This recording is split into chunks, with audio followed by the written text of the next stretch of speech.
புருஷா, இந்த போட்டோ பாக்குறப்போ எனக்கு பழைய ஞாபகம்லாம் வருது. நம்ம கல்யாணத்தப்போ உனக்கு பெருசா விருப்பம் இல்ல, எனக்கும் கொஞ்சம் கூட விருப்பம் இல்ல. பிடிக்காம தான் நம்ம வாழ்க்கையை தொடங்கணும். அப்பவும் நான் தான் உன்னை வெறுத்தனே ஒழிய நீ என்ன வெறுக்கவே இல்லை. ஆனா நீ என்ன புரிஞ்சுக்கிட்ட, ரொம்ப பெருந்தன்மையோட நடந்துகிட்ட. நீ இல்லனா நான் இல்லங்கிற முடிவுக்கே வந்துட்டேன். என்ன பாக்குற? இதெல்லாம் இப்ப எதுக்கு சொல்றேன்னு நினைக்கிறியா? உன்னை எவ்வளவு சந்தோஷமா வச்சுக்க முடியுமோ அவ்வளவு சந்தோஷமா வச்சுப்பேன்.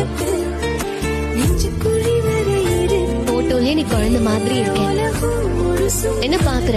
தாடி மீச வச்ச குழந்தை மாதிரி இருக்கேன்னு சொல்ல வந்தேன். நம்ம அன்புக்கு அடையாளமா ஒரு பையனோ பொண்ணோ இல்ல ரெண்டுமே பெத்து கொடுக்கணும்.